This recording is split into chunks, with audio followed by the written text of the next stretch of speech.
Olá, estamos aqui com a doutora Georgia no Ganepão 2019 e hoje ela vai responder sobre o colágeno. Doutora, por que é importante suplementar o colágeno? A importância da suplementação de colágeno é devido à falta do colágeno na nossa dieta regular. Então, quando a gente pega a pesquisa orçamentária familiar do IBGE, nós temos uma ingestão de colágeno em torno de 1,2 gramas por dia. Isso é insuficiente via alimentação, daí a necessidade de suplementar. O colágeno, ele é uma proteína que está presente no nosso organismo em torno de 30%. 30% de toda a proteína presente no corpo é colágeno. Então nós temos aí em torno de 75% da pele é colágeno, 70% das cartilagens é colágeno. Nós temos a massa óssea, que também na parte orgânica dela, em torno de 6% é colágeno.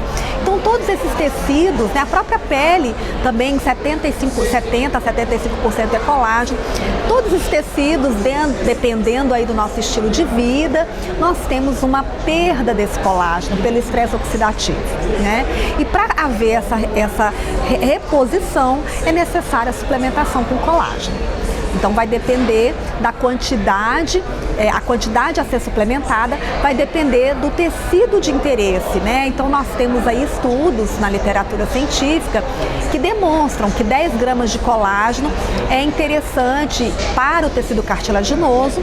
No caso do músculo esquelético, nós temos estudos que mostram uma associação com atividade física de resistência de 15 gramas e já para a pele, estudos com 2,5 gramas por dia durante 8 semanas.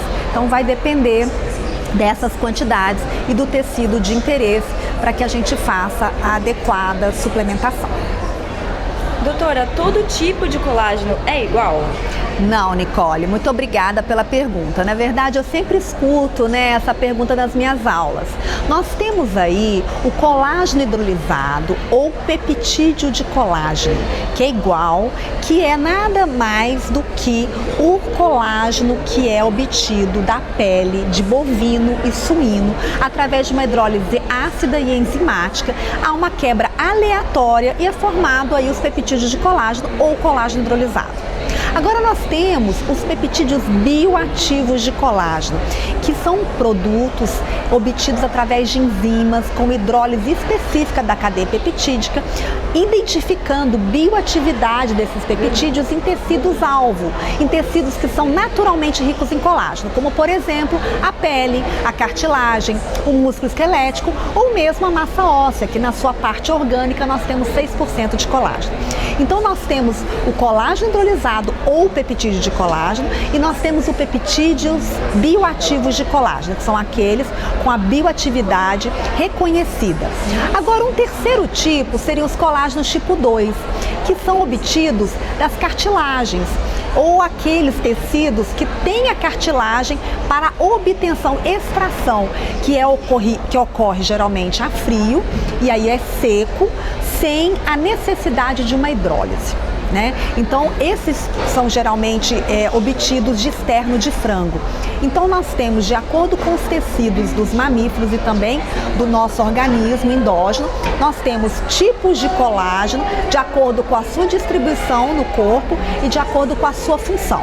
Na pele é tipo 1 e tipo 3, nas cartilagens é tipo 2 e tipo 4. Então, seriam essas as diferenças aí entre os colágenos. O colágeno é importante apenas para a pele? Não, na verdade, o colágeno ele é importante, a suplementação, para todos os tecidos ricos naturalmente em colágeno. Então, lembra que eu mencionei que 30% de toda a proteína presente no organismo é colágeno? E aonde que está esse colágeno?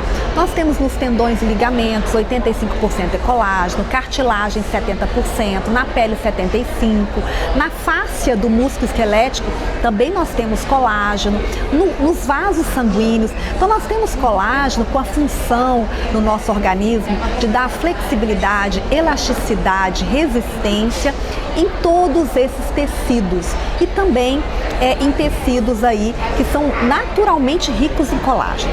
Então o colágeno ele tem uma função de a suplementação de colágeno de estar mantendo a homeostase, que nada mais é que o balanço processo catabólico e anabólico, onde a gente mantém a homeostase, né? Então, a suplementação de colágeno, ela favorece o processo anabólico e compensa esse catabolismo que é causado pelo estresse oxidativo, que nada mais é dependente do estilo de vida, dependente da alimentação que nós temos, do tanto de estresse que nós temos no nosso dia a dia, do sedentarismo ou mesmo da poluição, né? E isso tudo afeta a perda de colágeno. No momento que a gente faz a suplementação do colágeno hidrolisado ou mesmo de peptídeos bioativos de colágeno, nós temos um favorecimento desse anabolismo, que é essa regeneração, essa recomposição do tecido que está perdendo colágeno, que é rico em colágeno e está perdendo colágeno.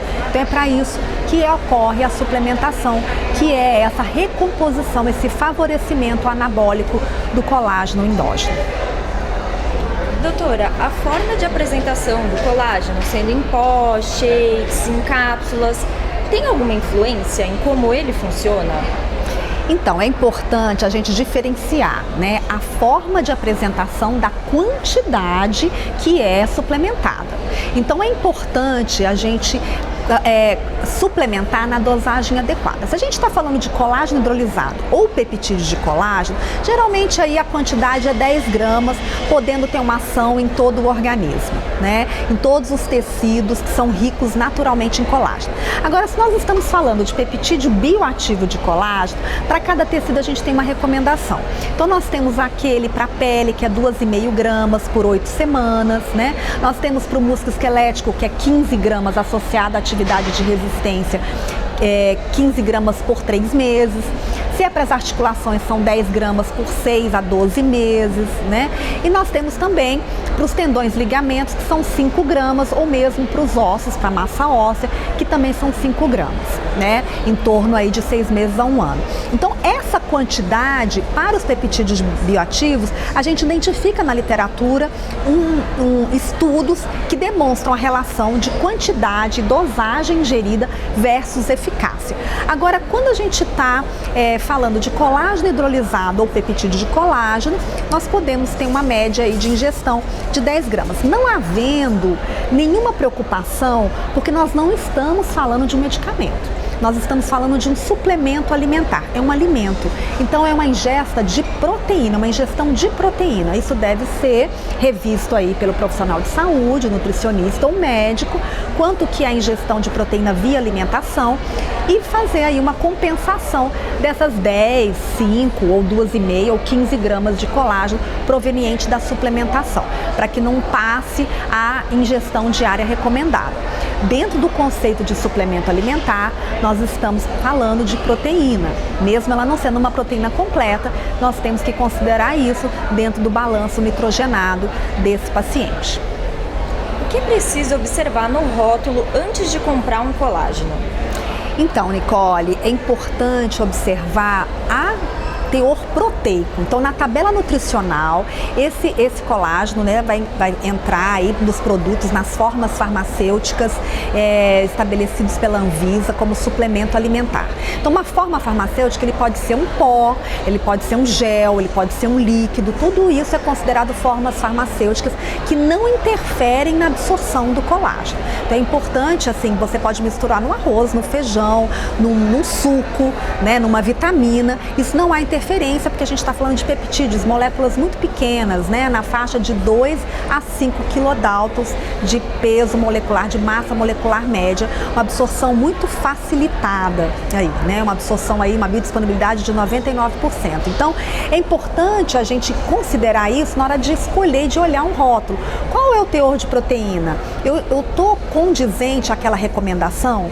Se é um peptídeo bioativo, a recomendação para cada tecido-alvo nós temos, que eu acabei de mencionar para vocês. Se é um colágeno hidrolisado, se é 10 gramas, na tabela nutricional eu tenho lá 10 gramas, né? É uma coisa, eu vou citar um aspecto muito interessante, né? Geralmente você olha lá na tabela, proteína, 9 gramas. Aí você olha no painel principal do produto, 10 gramas de colágeno. Por que isso? Porque o colágeno é o ingrediente, ele tem umidade, ele não é 100%, né, na base seca, ele tem ali um teor de umidade. Então, às vezes, tem aí 6, 7% de umidade. Então, geralmente dá uma diferença entre a quantidade do ingrediente e o teor proteico, tá? Mas é uma quantidade que não pode ser superior a 9, 10%. Então, seria essa questão que deve ser observada dentro, na tabela nutricional, o teor proteico e no painel principal, se é um peptídeo bioativo, se é um colágeno hidrolisado.